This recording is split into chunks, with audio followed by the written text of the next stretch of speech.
हाँ भाई, देश का भविष्य। कैसे हो? All well? सब बढ़िया।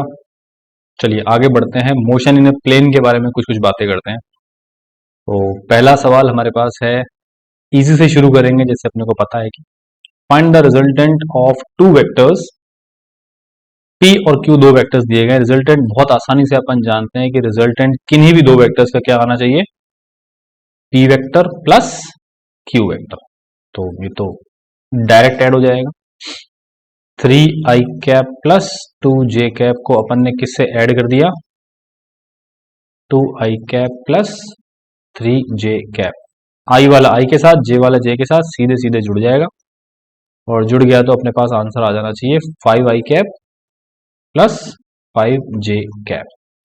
मैग्नीट्यूड पूछेगा अगर रिजल्टेंट का, तो मैग्नीट्यूड की वैल्यू भी निकाल सकते हैं, अंडर रूट ऑफ 5 का स्क्वायर प्लस 5 का स्क्वायर। ये नहीं पूछा था, वैसे पूछा सिर्फ रिजल्टेंट था, तो काम यहाँ पे कंप्लीट हो जाता है। ठीक है, नेक्स्ट देखते हैं। Next is find the angle of A vector from Z axis. Z axis से बनने वाला एंगल वो होता है जो हम सीधे कॉस थीटा से डिफाइन करते हैं, डायरेक्शन को साइंस वगैरह भी बोलते हैं। तो कॉस थीटा, जेड एक्सिस से बनने वाला एंगल कौन होगा, जेड का कोफिशिएंट यानी कि के कैप का कोफिशिएंट 5 अपॉन ए का मैग्नीट्यूड। कैसे लिख सकते हैं इसको, 5 अपॉन ए का मैग्नीट्यूड कितना आएगा हमारे पास, 3 का स्क्वायर प्लस 4 का स्क्वायर प्लस 5 का स्क्वायर, है ना। यही अगर एक्स एक्सिस वाई एक्सिस से होता तो अपन cos theta with X axis कैसे बताते हैं, एक्स वाला कोफिशिएंट यानी कि आई कैप का कोफिशिएंट 3 अपॉन ए का मैग्नीट्यूड। मैग्नीट्यूड वही होगा जो यहां पर है। ठीक है, नेक्स्ट चलते हैं। A vector is added to an equal and opposite vector of similar nature forms a, option है इसमें, तो अपन हिंट देना चाहते हैं कि किस दिशा में सोचना है। अगर इक्वल और अपोजिट वेक्टर से ऐड करेंगे तो हमें क्या मिलेगा, एक वेक्टर मान लो इस तरफ है, दूसरा वेक्टर जस्ट इक्वल है और जस्ट अपोजिट है, तो हमारे पास नेट जो वैल्यू आ जाती है वो कितनी हो जाएगी, 0। लेकिन वेक्टर क्वांटिटी है तो रिजल्ट तो वेक्टर बनना चाहिए। ऑप्शन निकल के आया नल वेक्टर, ऐसा वेक्टर जिसका मैग्नीट्यूड 0 होता है ना।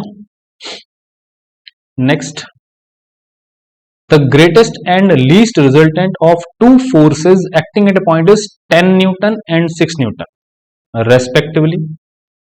किन्हीं भी दो फोर्सेस का ग्रेटेस्ट और लीस्ट रिजल्टेंट गिवन है 10 और 6। ग्रेटेस्ट का मतलब अगर हम उनको सीधे सीधे एड अप कर दें, मान लो पहला फोर्स ए था, दूसरा फोर्स बी था, इन दोनों को एड ऑन कर देते हैं तो ए प्लस बी की वैल्यू आ गई 10। ग्रेटेस्ट वैल्यू यही होती है रिजल्टेंट की। और least value a minus b, this is given as 6। ठीक है, a plus b, a minus b दोनों गिवन है। अगर इतना ही सॉल्व करें तो हमारे पास a और b की स्ट्रेट फॉरवर्ड वैल्यू आ जाएंगी। a यहां पर आ गया है 8, तो b की वैल्यू आ जाएगी 2। फोर्सेस हैं न्यूटन यूनिट के हिसाब से। ठीक है, क्वेश्चन ने बोला if each force is increased by 3 Newton, find the resultant of new forces when acting at a point at an angle 90 degree with each other। इन दोनों को ऐसे रखा, ये A था, A में 3 ऐड कर दो, ये B था, B में भी अपन ने 3 ऐड कर दिया, और इन दोनों को 90 डिग्री पर रखा, तो इन दोनों का रिजल्टेंट क्या होगा, A और B अपन कैलकुलेट कर चुके हैं। तो नया वाला जो A आएगा उसको A डैश मान लेते हैं, विच इज 8 प्लस 3, और नया वाला जो B है उसको B डैश मान लेते हैं, विच इज 2 प्लस 3, है ना। तो रिजल्टेंट निकालना है नए वाले 3 ऐड करने के बाद, और वो भी कब, जब ये दोनों एक दूसरे के परपेंडिकुलर है। तो ठीक है, रिजल्टेंट निकालने का मैग्नीट्यूड अपने को मालूम है, A डैश का स्क्वायर प्लस B डैश का स्क्वायर, क्योंकि cos थीटा वाली टर्म तो 90 कर देगी, 90 से 0 हो गया, वहां पे कहानी उसकी खत्म। This will be under root of 11 का स्क्वायर प्लस 5 का स्क्वायर। दिस गिव्स नए वाले वेक्टर्स का 3 ऐड करने के बाद 90 डिग्री पर जो वेक्टर्स हैं उनका रिजल्टेंट आ गया आपके पास 121 plus 25, answer is root 146 newton. ठीक है, ऐसा कर सकते हैं, नॉर्मल चीजें। और देखते हैं, नेक्स्ट इज, ठीक है ना, determine the vector which when added to the resultant of A and B gives a unit vector along Y direction. Question कह रहा है determine the vector which when added to, A और B के resultant के साथ ऐसा कौन सा वेक्टर ऐड किया जाए जिससे रिजल्टेंट किधर मिले, यूनिट वेक्टर आए, और कौन सी डायरेक्शन में हो, वाई डायरेक्शन। तो पहले तो ए और बी का रिजल्टेंट निकालते हैं। तो resultant of A and B कितना आएगा, अपन ए और बी को ऐड कर देते हैं। आसान सी बात है, सीधे सीधे आई वाला आई के साथ, जे वाला जे के साथ, के वाला के साथ जुड़ जाएगा। तो यहां से कुछ ऐसा निकल के आता है, 3 और 2 5 आई कैप, -5 और 4 minus J cap, plus 7 minus 3 यानी कि 4 के कैप। एक बात तो ये हो गई, ये हमने सिर्फ ए और बी का रिजल्टेंट निकाला। क्वेश्चन ने बोला इस रिजल्टेंट के साथ किसको ऐड किया जाए, determine the vector which when added to the resultant of A and B gives a unit vector. मान लो कोई नया वेक्टर है z, है ना, तो इस r के साथ अगर हम उस z को ऐड कर देते हैं, z इज अ वेक्टर, तो हमें मिलेगा यूनिट वेक्टर, और वो भी किधर, अलोंग वाई एक्सिस। तो unit vector along Y axis अपन जानते हैं कितना होता है, जे कैप।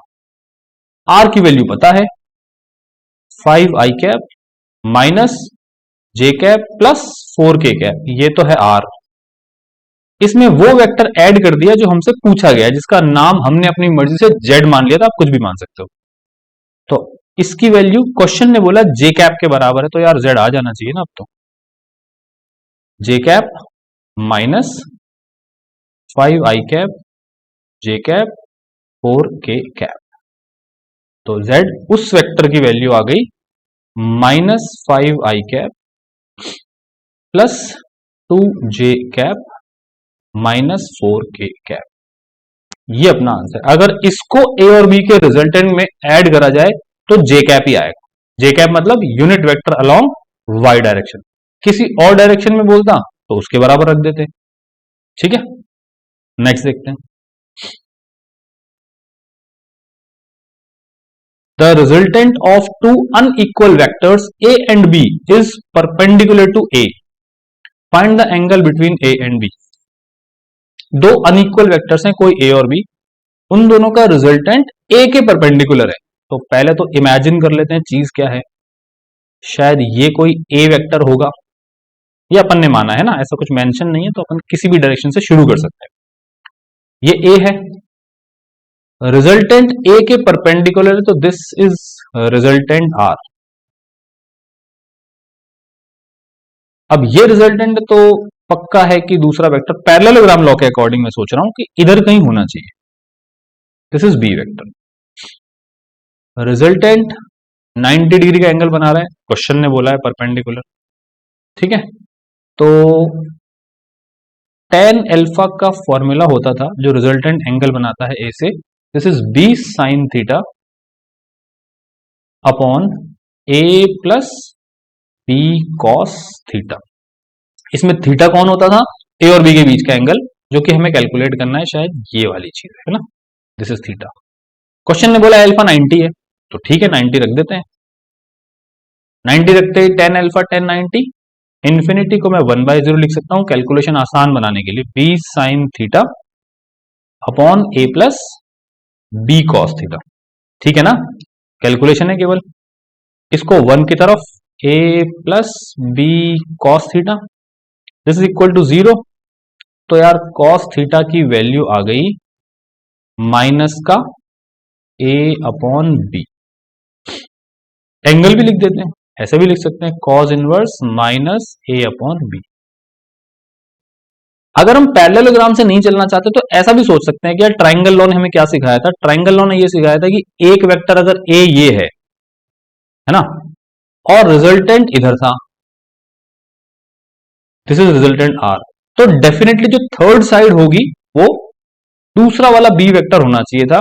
इसमें डायरेक्शन को चेक करते हुए देखो, a plus b will be resultant, this is a, this is b, resultant in opposite pattern, and third closing side, वो सारी बातें सही हैं। तो एक्चुअली हमें तो ए और बी के बीच का एंगल निकालना है, यानी कि ये वाला एंगल,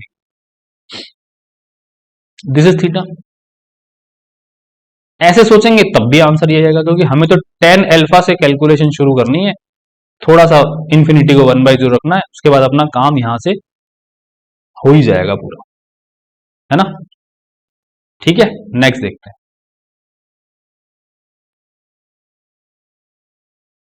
चलिए थोड़ा सा मोशन इन प्लेन का जो टॉपिक है उस पर ही आ गए अपन।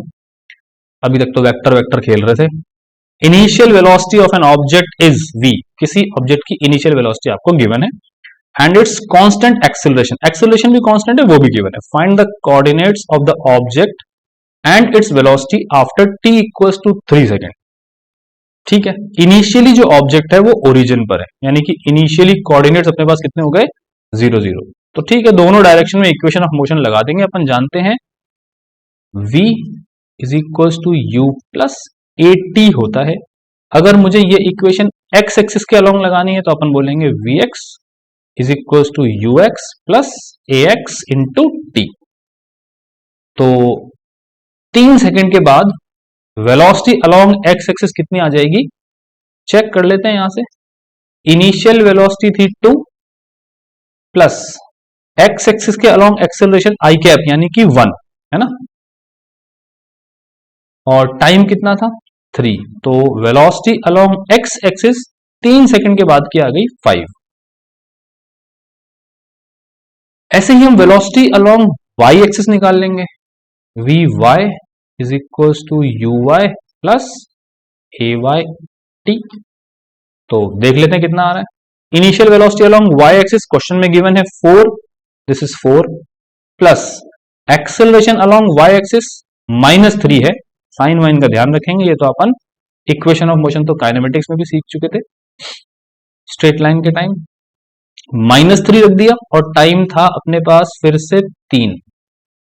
तो वेलोसिटी अलोंग y एक्सिस आ गई 4 माइनस 9 यानी कि 5, माइनस का 5 मीटर पर सेकेंड, है ना। तो वेलोसिटीज तो आ गई, फाइनल वेलोसिटी जो अपने पास आई होगी शायद वो ये है 5i cap minus 5j cap. एक पार्ट ऑफ आंसर तो ये हो गया, है ना। ठीक ही चल रहे हैं अभी तक तो। कोऑर्डिनेट और पूछें, कोऑर्डिनेट का मतलब इनिशियल डिस्प्लेसमेंट या इनिशियल पोजीशन और फाइनल पोजीशन का रिलेट करने के लिए अपने को s की इक्वेशन पता होती है, s equals to U T plus half A T square. इसको ऐसा भी बोल सकते हैं कि अगर ये x एक्सिस के अलोंग है तो यार सब कुछ ही x एक्सिस के अलोंग ले लेते हैं, x माइनस एक्स नॉट, ये हो गया आपका displacement. Initial velocity along x axis, time लगा t जो भी आया, plus half acceleration along x axis into time का स्क्वायर। मैंने डिस्प्लेसमेंट को रखा x minus x not, coordinate निकालने के लिए ऐसे करते हैं अपन। वो अलग बात है कि इनिशियली पार्टिकल ओरिजिन पे था ऐसा क्वेश्चन ने बोला है, तो x नॉट की वैल्यू हमारे पास हो गई 0, तो x की वैल्यू आ गई ux is 2, time is 3 plus half acceleration along x axis is 1, 3 का स्क्वायर। तो x कोऑर्डिनेट की वैल्यू आ गई 6 प्लस 9/2, जो भी आया यही है ना। अगर कैलकुलेशन सब ठीक करिए अपन ने तो यही होगा। y कोऑर्डिनेट चेक कर लेते हैं, displacement along y axis u Y T plus half of A Y T square, है ना। तो इसको y माइनस वाई नॉट लिख देते हैं। Initial velocity along y axis 4 है, ठीक है भाई 4, time is 3, acceleration y direction का -3 -3, तो माइनस ही रखेंगे, माइनस का 3, माइनस को मैंने पहले लिख दिया यहाँ पे, है ना। एंड टाइम इज 3 का स्क्वायर। ओरिजिन पर है यानी कि y नॉट जो कि इनिशियल पोजीशन होती है वो 0। हर बार ओरिजिन नहीं मानेंगे, इस पर्टिकुलर क्वेश्चन ने ओरिजिन बोला है, कुछ और कोऑर्डिनेट देता तो अपन रख देते। तो y कोऑर्डिनेट की वैल्यू आ गई 12 माइनस 27/2, जो भी सॉल्व करेंगे वो अपना आंसर आ जाएगा, है ना। यही पूछा था। 3 सेकंड के बाद एक्स और Y coordinates, X coordinate positive आ रहा है, वाई कोऑर्डिनेट नेगेटिव आ रहा है। नेक्स्ट देखें, initial position of an object at rest is 3i cap plus 4j cap. It moves with constant acceleration and reaches to the position 21i cap plus 25j cap after t equal to 3 second. Find its acceleration. अभी जो करा बिल्कुल उसका थोड़ा सा different version. पहले हमको acceleration दे रखा था और पोजीशन पूछी थी, इस सवाल ने पोजीशन दे दिया और एक्सेलरेशन पूछा है, लगेगी तो वही equation of motion. Upon second equation लगाएंगे, एस बराबर UT plus half T square और आंसर आ जाएगा। अपन मतलब आप लगाएंगे, है ना, मैं छोड़ रहा हूं as a homework kind of thing, खुद करेंगे, ठीक है। नेक्स्ट देखते हैं, कर तो लोगे ना, हो ही जाना चाहिए यार, सेम सवाल है। Next is a ball is thrown from ground level so as to just clear a wall of 4 meter high at a distance of 4 meter and falls at a distance of 14 meter from the wall. चलो भाई, ये मान लिया दीवार है, a ball is thrown, वैसे तो गलत काम है, इसे दीवार की तरफ बॉल वॉल नहीं फेंकनी चाहिए, लेकिन अब फेंक दिया है तो सवाल के हिसाब से बात करते हैं। This distance is 4 metre and this is also 4 metre, जैसा कि क्वेश्चन ने हमें बोला है। यहां से गया, कुछ ऐसे जा रहा होगा शायद, और क्वेश्चन ने हमें यह भी बताया है कि दीवार से कुछ 14 मीटर की दूरी पे जाके ये गिर जाएगा। एक्चुअली क्वेश्चन का फॉर्मेट ये बन गया,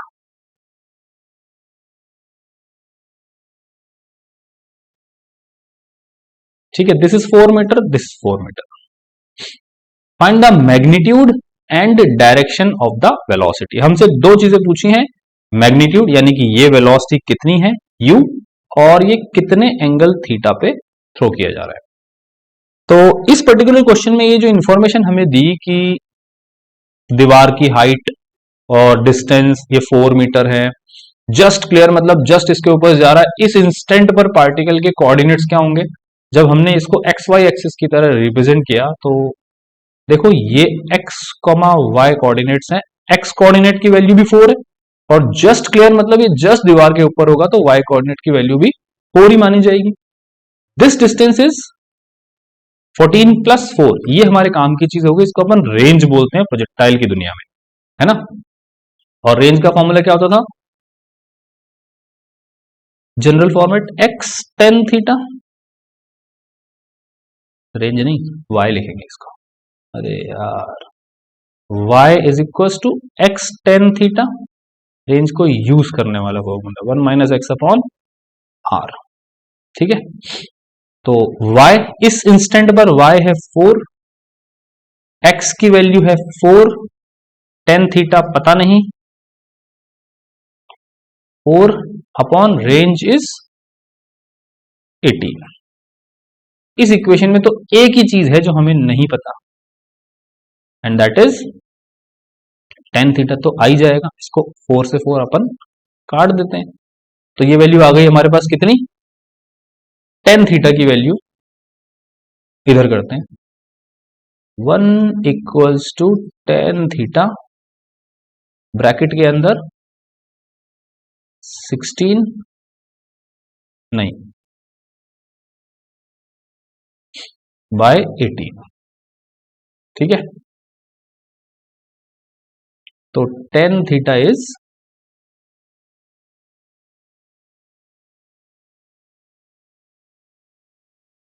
9/7, ऐसा ही कुछ आ जाना चाहिए, क्यों भाई, tan थीटा की वैल्यू आ गई।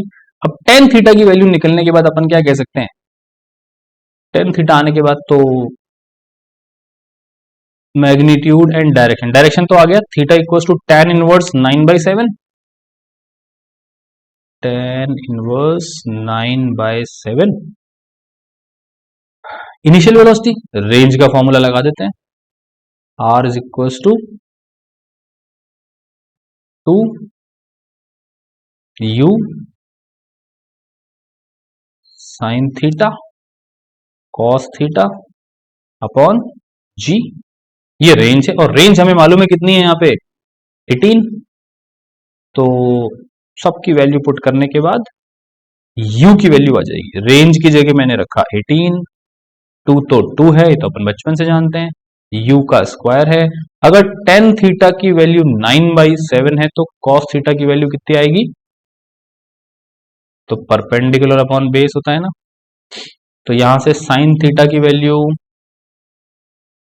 निकाल लेते हैं, 9/√ऑफ 9 का स्क्वायर प्लस 7 का स्क्वायर। और कॉस थीटा की वैल्यू कितनी आएगी? 7/√ऑफ 9 का स्क्वायर प्लस 7 का स्क्वायर। ये अपने को निकालनी आती है ना। तो साइन थीटा की वैल्यू आ गई 9 अपॉन, इसको सॉल्व करेंगे तो 81 प्लस 49 रूट 130। सही करा है ना मैंने।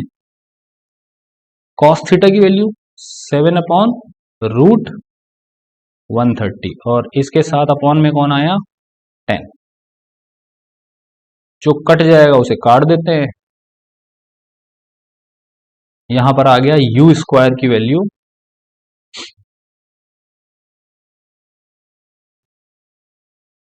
7। ऐसा कुछ आ रहा है आंसर, है ना। रूट नहीं आएगा, ये रूट और रूट मिलके 130 हो जाएंगे। तो u की वैल्यू आ गई रूट, भाई ये दोनों रूट मिलके 130 हो जाएंगे ना, तो ये रूट नहीं आएगा।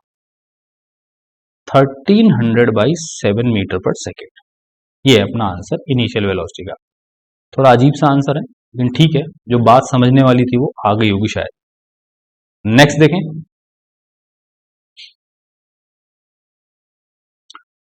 Next is the trajectory of a particle projected from origin is given by this. Trajectory दे रखी है आपको, initial velocity of the projectile and maximum height is. तो इनिशियल वेलोसिटी और मैक्सिमम हाइट निकालने के लिए अपन क्या दिमाग लगा सकते हैं? y is equal to X minus 2x² by 5 बोला है।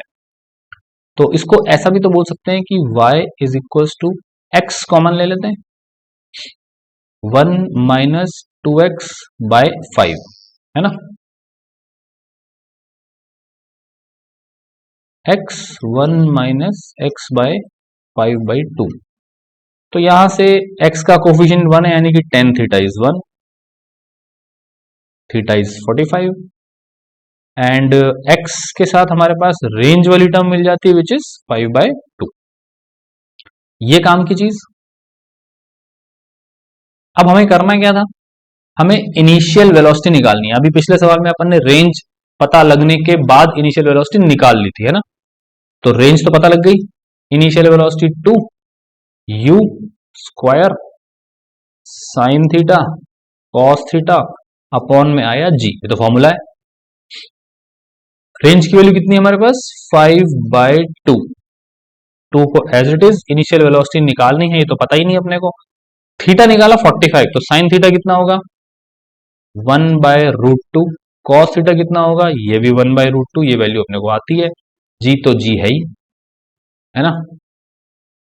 तो यू स्क्वायर की वैल्यू आ जानी चाहिए यहां से, तो सॉल्व होके √2 तो ये तो गया काम से। 50/2 यानी कि 25, ये यू स्क्वायर की वैल्यू है। तो यू की वैल्यू कितनी आ गई? 5 मीटर पर सेकेंड। ठीक है, ये आंसर थोड़ा अच्छा लगा, अजीब सा नहीं आया, गंदा सा नहीं आया। थीटा भी ठीक ठाक था, 45 सुनने में अच्छा लगता है। यू की वैल्यू भी अंडर रूट के अंदर नहीं आई, सॉल्व हो ही गई जैसे तैसे, है ना। एक और चीज पूछी सवाल ने, मैक्सिमम हाइट। तो मैक्सिमम हाइट निकालने के लिए अपन क्या करते हैं? एच मैक्स का फॉर्मूला लगा देते हैं। It is you square sine square theta upon 2g। You भी पता है, थीटा भी पता है, आंसर आ जाएगा, मैं मान लेता हूं, है ना। तुम्हें तो करना है, मानना मत। नेक्स्ट देखते हैं, a particle is projected from ground at an angle theta with horizontal with some velocity for any position of point A। बहुत स्टैंडर्ड क्वेश्चन है, शायद दुनिया की हर बुक में होगा। कुछ ऐसा है कि अगर हमारे पास कोई पार्टिकल को थ्रो करने वाली सिचुएशन है, लाइक प्रोजेक्टाइल मोशन, ऐसे अपन ने u वेलोसिटी थीटा एंगल पे पार्टिकल को थ्रो कर दिया, ठीक है। कोई पॉइंट है ऐसा मान लेते हैं, ये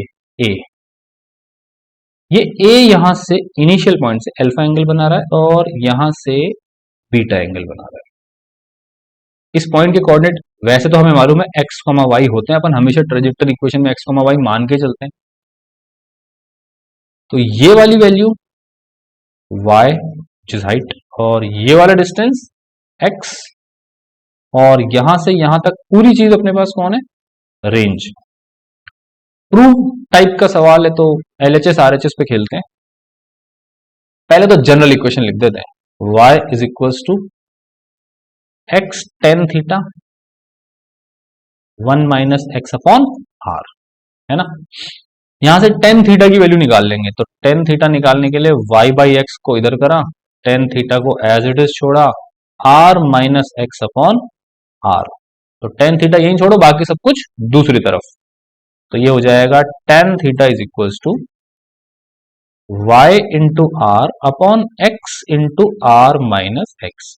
एक बात तो ये होगी, टेन थीटा की वैल्यू आ गई।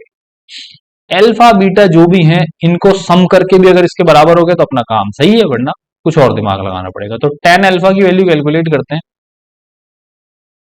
टेन अल्फा की वैल्यू इस ट्राइंगल से निकालते हैं, यहां पे perpendicular is y and base is x, तो टेन अल्फा तो बहुत प्यार से आ गया y by x.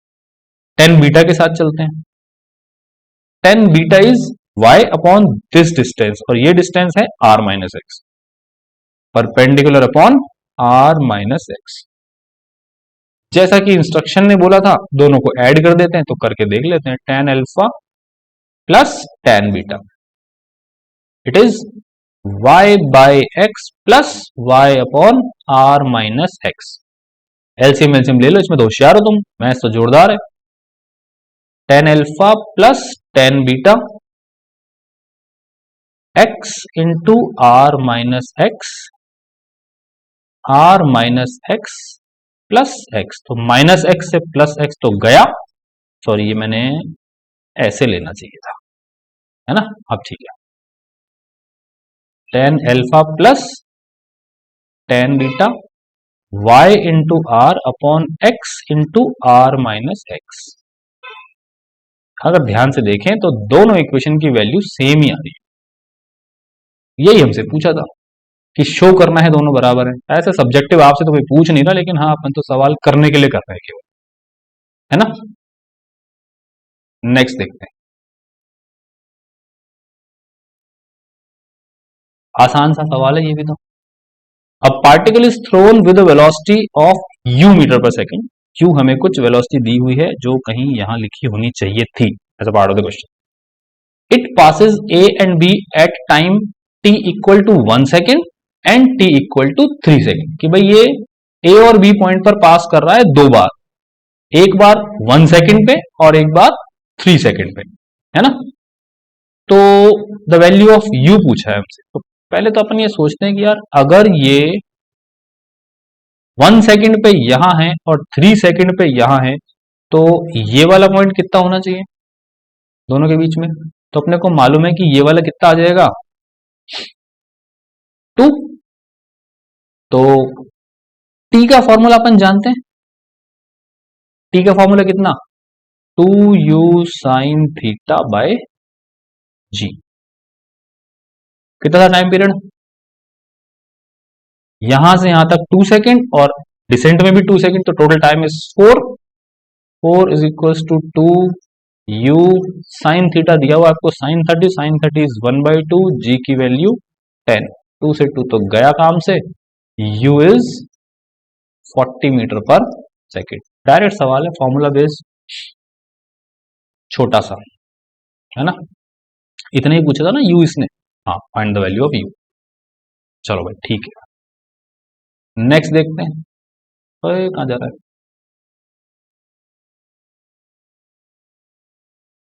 A body is projected at time t equal to 0 from a certain point with certain velocity at a certain angle. सब certain है ना।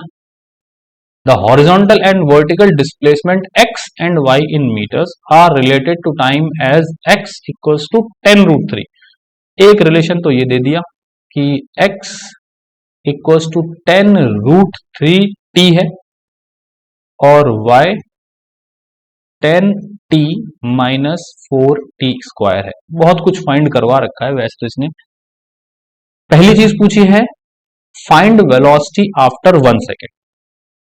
तो भैया वेलोसिटी आफ्टर 1 सेकेंड निकालने के लिए पहले वेलोसिटी के बारे में कुछ पता हो। तो जब हम x को डिफरेंशिएट कर देंगे dx by dt, this gives, अरे यार dt, this gives velocity along x axis, तो vx लिखा और ये वैल्यू आ गई 10 रूट 3।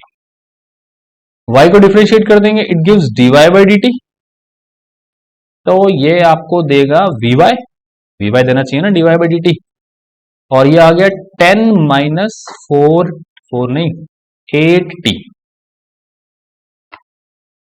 ठीक है, डिफरेंशिएट कर दिया 10 माइनस 8t।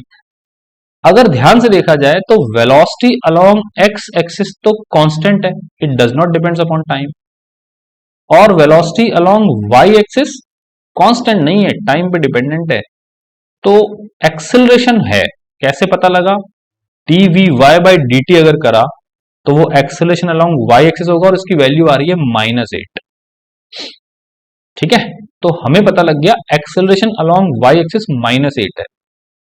अच्छा भाई, g नहीं है, कई बार हम डायरेक्ट फॉर्मूला में g की वैल्यू पुट कर देते हैं 10, ऐसा यहां नहीं होना चाहिए। इस पर्टिकुलर क्वेश्चन में जो y डायरेक्शन का एक्सेलरेशन है वो -8 निकल के आया इंस्ट्रक्शन के अकॉर्डिंग, तो हम डायरेक्ट फॉर्मूला कोई भी यूज नहीं करेंगे, और अगर करेंगे भी तो उनमें g की जगह वैल्यू पुट करेंगे 8, तब तो बात सही है ना, क्योंकि यहां acceleration along y axis is not 10, it is 8।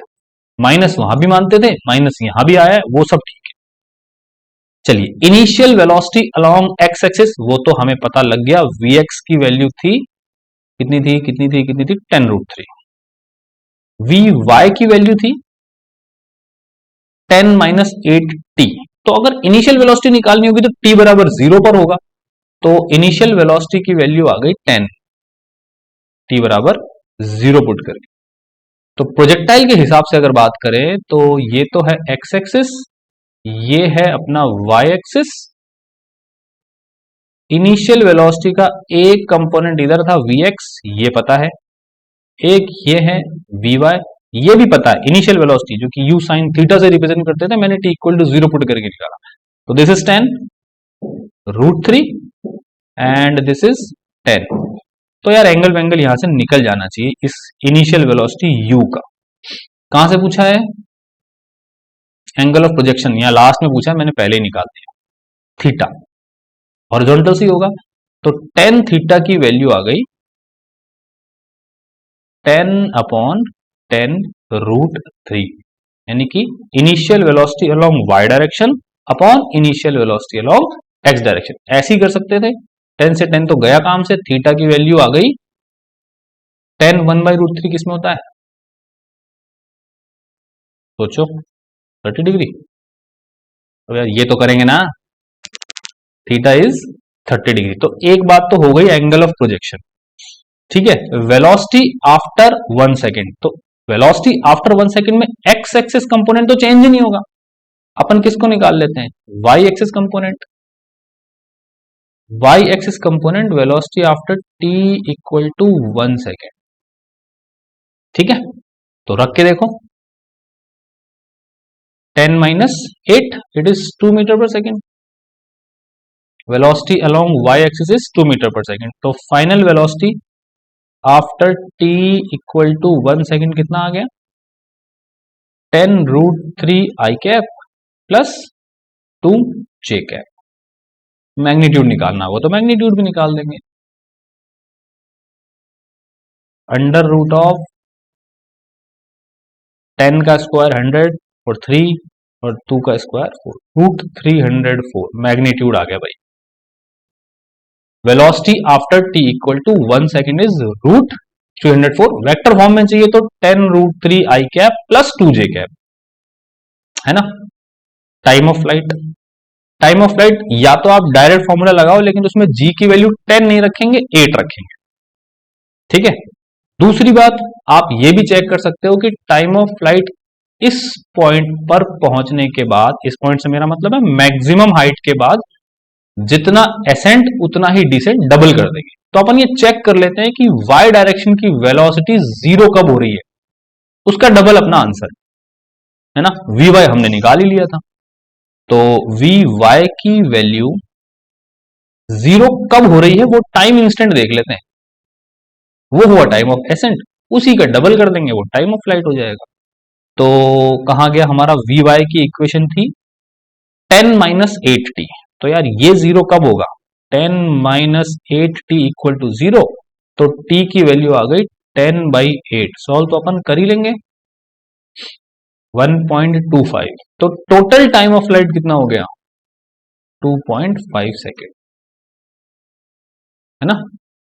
Mathematics check कर लेना भाई, बाकी तो ठीक ही है सब कुछ जहां तक है। आ गया, रेंज निकाल लें। रेंज कैसे निकालेंगे, एक्स एक्सिस की डायरेक्शन में जो वेलोसिटी है वो तो कांस्टेंट है, और टोटल टाइम से इसको मल्टीप्लाई कर देंगे तो रेंज आ जाएगा। बेसिक थ्योरी तो यही थी, उसमें भी फॉर्मूला पे जाना चाहो तो जाओ, लेकिन जी की वैल्यू 10 नहीं होगी, है ना। तो रेंज की वैल्यू भी निकाल देते हैं, कितना आएगा, यहां से थोड़ी जगह बना लेते हैं। R is equals to U X into T. UX की वैल्यू हमारे पास थी 10√3 which is constant along X axis, और टोटल समय है 2.5। जो भी आए वो अपना आंसर, ये रेंज है मीटर में, रेंज भी आ गया, ठीक है। चार निकाल दिए यार, एच मैक्स निकाल लोगे, निकाल लोगे ना, कैसे निकालेंगे, कैसे निकालेंगे सोचो। एच मैक्स या तो फॉर्मूला, उसके अलावा जो अपन ये इक्वेशन वाली बात कर रहे हैं है ही हमारे पास, है ना। कर लोगे जहां तक है, आगे बढ़े, जगह भी खत्म हो गई मेरे पास।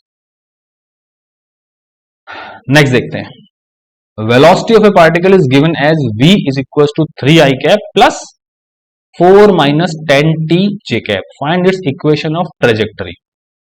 इक्वेशन ऑफ ट्रेजेक्टरी पूछी, वैसे तो ये वही इक्वेशन है या कुछ कुछ वैसी इक्वेशन है। एक्स एक्सिस के अलोंग वेलोसिटी कांस्टेंट है, और वाई एक्सिस के अलोंग वेलोसिटी चेंज हो रही है, यानी कि एक्सेलरेशन कांस्टेंट है।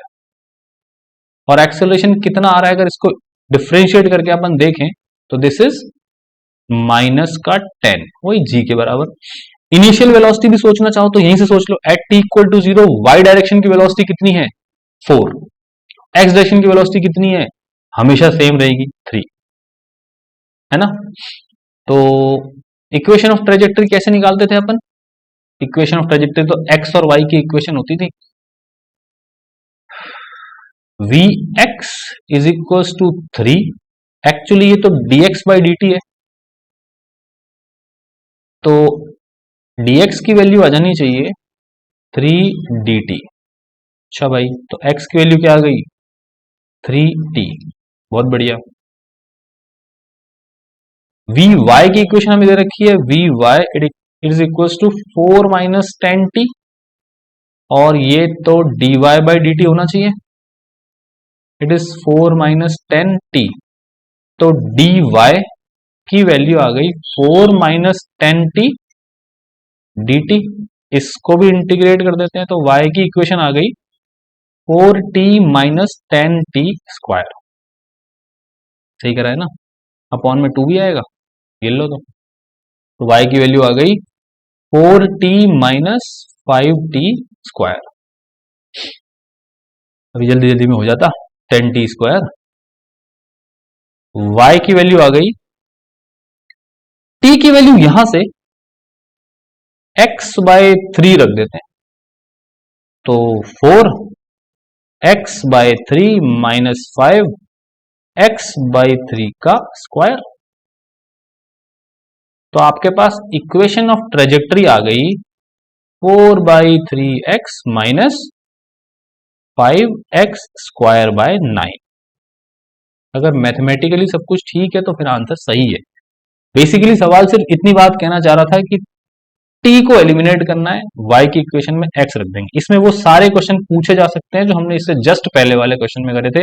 इनिशियल वेलोसिटी कितनी होगी, 1 सेकंड के बाद, 2 सेकंड के बाद, रेंज क्या होगा, एंगल ऑफ पोजीशन कितना होगा, वो सब हो सकता है। आप चाहो तो कर ले, है ना, चाहोगे ना, ऐसा मान लेते हैं। चलिए next is a particle is projected with velocity u at angle theta with horizontal. Calculate the time when it is moving perpendicular to initial velocity. ये भी बहुत स्टैंडर्ड सवाल है, शायद दुनिया की हर फिजिक्स की किताब में तो हो गई एटलीस्ट। आंसर भी याद होता है कई बार तो हमें इसका as a student. X Y बहुत सारे तरीकों से करा जा सकता है, अपन तो सबसे सिंपल मेथड पर बात कर रहे हैं। आपने किसी पार्टिकल को थ्रो किया ऐसे, ये इसकी इनिशियल वेलोसिटी है u, किसी थीटा एंगल पर होगी। अगर हम इसको थोड़ा सा एक्सटेंड करें तो इस लाइन के अलोंग इनिशियल वेलोसिटी आई थी। सवाल ने बोला कि कितनी देर बाद, देखो इसकी हर पॉइंट पर वेलोसिटी की डायरेक्शन चेंज हो रही है ना। क्वेश्चन कह रहा है कि कितनी देर बाद जो वेलोसिटी ऑफ द पार्टिकल होगा वो इनिशियल वेलोसिटी के परपेंडिकुलर होगा। मान लो यहां कहीं इस पार्टिकल की वेलोसिटी ऐसे थी, इनिशियल वेलोसिटी ये थी, इस समय एट दिस इंस्टेंट वेलोसिटी ये है, तो ये इनिशियल वेलोसिटी से परपेंडिकुलर है ना। सवाल समझ में आया। इनिशियल वेलोसिटी ऐसे था, धीरे धीरे हर इंस्टेंट पर वेलोसिटी की डायरेक्शन चेंज हो रही है, वो जी अपना काम पूरी ईमानदारी से कर रहा है। तो एक समय ऐसा आया जब इस इंस्टेंट की वेलोसिटी इनिशियल वेलोसिटी के परपेंडिकुलर, तो वो कितनी देर बाद ये खेल होगा, यही पूछा है सवाल। तो ठीक है, परपेंडिकुलर आते ही तो अपने को बहुत अच्छे से पता है क्या करना होता है। इनिशियल वेलोसिटी है u, फाइनल को अपन मान लेते हैं v। और अगर कोई भी दो चीजें परपेंडिकुलर होते हैं तो अपन बिंदास क्या लगा देते हैं, डॉट प्रोडक्ट, और वो किसके बराबर होता है, 0। पहली अप्रोच तो यही है, मैं ये नहीं कहता कि हर बार ही सही होगा, लेकिन इस पर्टिकुलर केस में और पहली अप्रोच परपेंडिकुलर को जस्टिफाई करने की यही होती है कि हम उनका डॉट प्रोडक्ट 0 के बराबर करते हैं। तो इनिशियल वेलोसिटी u को अपन लिख सकते थे, वेक्टर फॉर्म में लिखते हैं, u cos theta I cap plus u sin theta J cap. क्यों? क्योंकि ये वेलोसिटी है u cos थीटा और ये वेलोसिटी है u sin थीटा, ऐसे ही होता है। इनिशियल वेलोसिटी तो यही है। कुछ समय बाद वेलोसिटी हो गई v, और v वेलोसिटी में हमें एक बात तो क्लियर है कि यार इसका x एक्सिस कंपोनेंट तो जीवन में कभी चेंज नहीं होने वाला, ये तो हमेशा u cos थीटा रहेगा। तो इसका x एक्सिस कंपोनेंट तो आया u cos theta I cap plus final velocity vy में सिर्फ y डायरेक्शन की बात होगी, तो वो कितनी होगी, v equal to U plus A T के हिसाब से चलते हैं क्योंकि एक्सेलरेशन है और वो नीचे की तरफ है, तो नेगेटिव मान के आगे बढ़ते हैं। Initial velocity along y axis is u sine theta minus G, और मैं मान रहा हूं कि ये सारा खेल किसी t टाइम के बाद हुआ, तो उसकी वैल्यू t, यही तो कैलकुलेट करनी है। तो it is u sine theta minus G T J cap, है ना। अब u डॉट v कर देते हैं अपन तो, और उसको 0 के बराबर रखने की कोशिश करेंगे। u डॉट v, चलो भैया i वाला i के साथ, तो ये हो गया u square cos square theta plus u sine theta u square sine square theta minus u sine theta को gt से भी करेंगे, u साइन थीटा gt। ये सब कुछ किसके बराबर, ये g है ना। तो यहां से अगर u स्क्वायर कॉमन ले लेते हैं तो u square cos square theta plus sine square theta तो 1 हो गया ना, minus u sine theta G T equal to 0, ये तो हो गया 1। माइनस वाली टर्म को दूसरी तरफ ले जाते हैं, u square equal to u sine theta G T, u से एक u कैंसिल, t की वैल्यू आ गई कितनी, u upon G sine theta. Standard format है, सिंपल क्वेश्चन है, आंसर यही है। आंसर इज नॉट इंपॉर्टेंट, बात ये थी कि अप्रोच क्या रहनी चाहिए, तो अपन तो डॉट प्रोडक्ट वाली बात कर रहे हैं, है ना। आगे बढ़ जाते हैं, तो नेक्स्ट इज,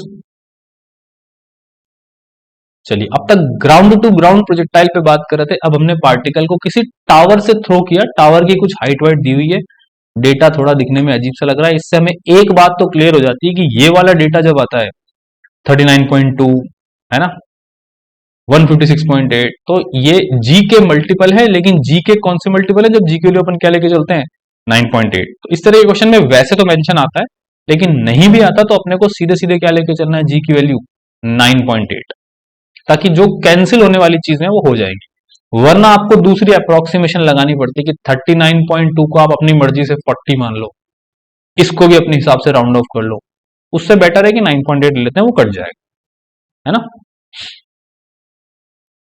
पूछा क्या है सवाल ने, पूछा है एच मैक्स, सारा डेटा डायग्राम में दिया हुआ है, इनिशियल वेलोसिटी 39.2 मीटर पर second, angle of projection is 30 degree ही लग रहा है शायद, अगर मैंने सही बनाया तो, H max from the ground, H max from the ground, तो ग्राउंड से एच मैक्स पूछा, तो ग्राउंड से यहां तक तो 158 दे ही रखा है, आप ये प्रोजेक्टाइल का एच मैक्स और निकाल लो, जैसे अगर हमने पार्टिकल को यहां से थ्रो करा इस हाइट से, टावर या जो भी है, तो डेफिनेटली पार्टिकल यूं जा रहा होगा शायद, शायद या पक्का ऐसी जाएगा, देख लो, ये हाइट अगर हम कैलकुलेट कर लें, तो ये तो हमें क्वेश्चन ने दे रखा है ना, तो ग्राउंड से जो टोटल हाइट होगी वो तो इतनी सी है, इसको हम फॉर्मूला से निकाल सकते हैं प्रोजेक्टाइल का एच मैक्स, कितना होता था, एच मैक्स का फॉर्मूला आता है U square sine square theta by 2g, mathematics check करते रहे ना भाई, 39.2 का स्क्वायर, साइन 30 की वैल्यू होती है 1/2 का स्क्वायर अपॉन 2, जी की वैल्यू 9.8, है ना, सॉल्व कर देंगे, कुछ ना कुछ तो आंसर आ ही जाएगा। तो बेसिकली ग्राउंड से, फर्स्ट क्वेश्चन का आंसर है ग्राउंड से जो हाइट है टोटल वो है 156.8 तो है ही, प्लस ये, और तो सॉल्व करना है क्या, करके देखते हैं भाई कितना आता है, 39.2 इंटू 39.2 अपॉन 2 इंटू 9.8 इंटू 1/4, ठीक है ना, ये चला गया 4 बार, 4 से 4, ये चला गया 19.6 आ गया शायद, अगर मैंने कैलकुलेशन ठीक करी है तो, है ना, तो तुम चेक कर ही लोगे। तो पहले तो टावर की हाइट जो कि 156 थी, और दूसरा 19.6 प्रोजेक्टाइल की जो एच मैक्स हमने फॉर्मूला से निकाला, तो टोटल हमारा जो आंसर आ गया इसको जोड़ के ये आएगा करीब 176.4 मीटर, चेक कर लेना भाई, मैंने तो जल्दी कर दिया इसे, है ना, गणित में तुम बढ़िया हो तो ठीक ही निकालोगे आंसर। दूसरी चीज, time of flight, time of flight मतलब जब पार्टिकल यहां से चला और वापस नीचे आया तो टोटल कितना समय लगा, इसकी तो बहुत अच्छी सी इक्वेशन है, एस बराबर you T plus half A T square.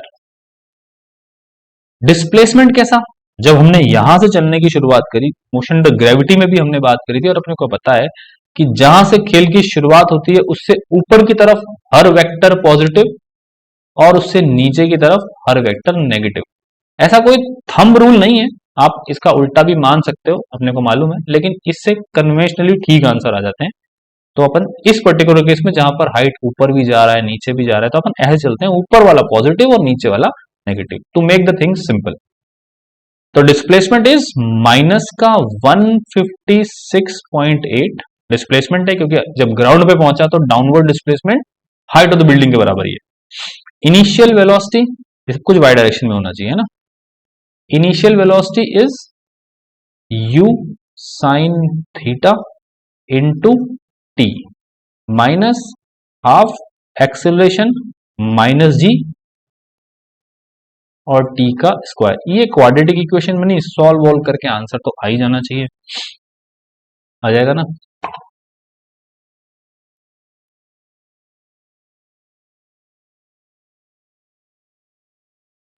थोड़ी सी जगह बना लेते हैं यार। चलो, तो टाइम ऑफ फ्लाइट की वैल्यू कितनी आ गई, -156.8। यू साइन थीटा कितना, 39.2, ये तो यू है, और साइन थीटा की value 1/2 you sine theta into T minus 5t²। इसको सॉल्व करा तो कितना आया, 19.6, ऐसे आएगा ना। इसको 10 नहीं लेना चाहिए, गड़बड़ कर देंगे अपन यहाँ पे, इसको 9.8 ही लेते हैं। दिस इज 9.8/2, है ना। यही तो कह रहा था मैं आपसे कि जी की वैल्यू क्या लेनी चाहिए, 9.8।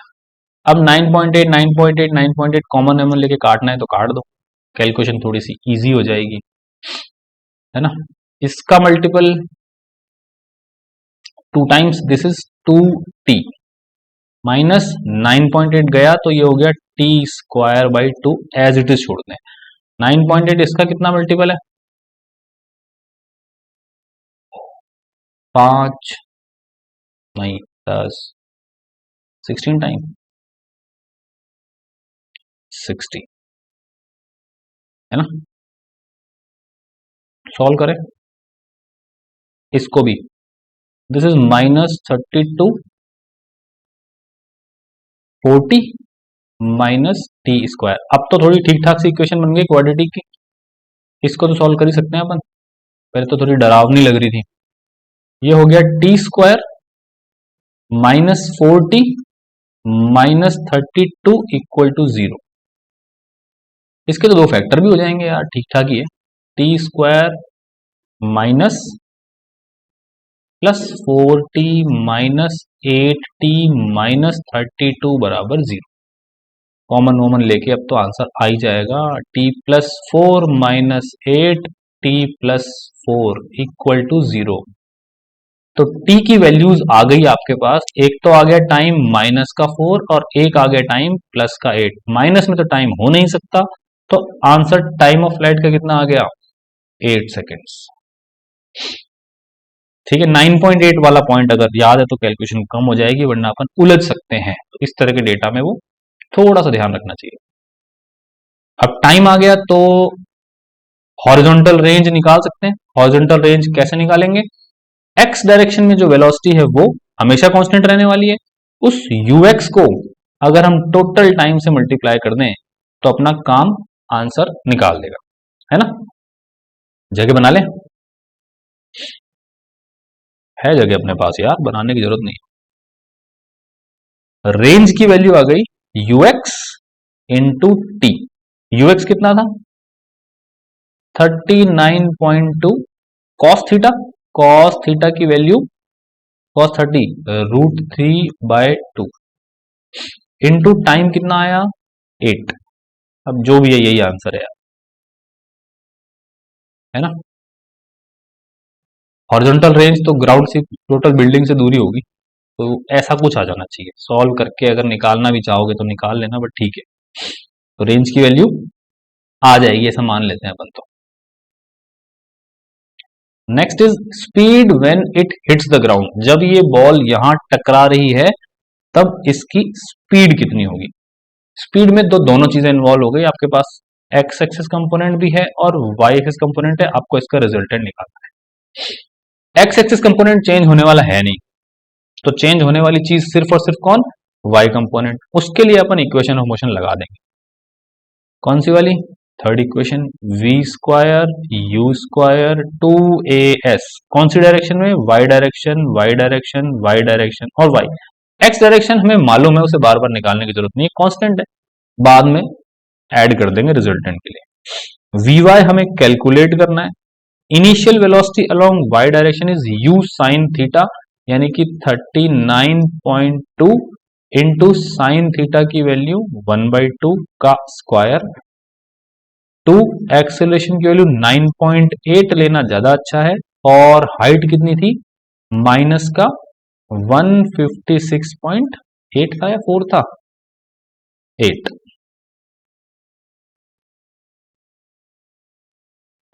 ये वाला माइनस और ये वाला माइनस तो प्लस हो गया। तो देखो इक्वेशन कुछ ऐसी दिखेगी क्या, वी वाई का स्क्वायर आ गया 2 इंटू 9.8 इंटू 156.8, तो ठीक है। इस वाले आइटम को अपन उधर भेज देते हैं, तो ये हो जाएगा प्लस 39.2 अपॉन 2 का स्क्वायर। सिंप्लीफाई करना चाहो तो कर देना, स्क्वायर हटाएंगे तो अंडर रूट आंसर। ये वी वाई है। फाइनल स्पीड निकालने के लिए v is equal to under root of V X square plus V Y square, ऐसा होना चाहिए। एंगल भी पूछा जा सकता था कि कितने एंगल पे ग्राउंड पे हिट कर रही है, तब भी अपन टेन थीटा क्या करते, V Y by V X. Ground से पूछा है, वर्टिकल से पूछा है, उस पर डिपेंड करता है ना। पूछा तो नहीं ना इसमें, नहीं, स्पीड ही पूछा है। कर लेंगे सॉल्व, ठीक है। नेक्स्ट देखते हैं।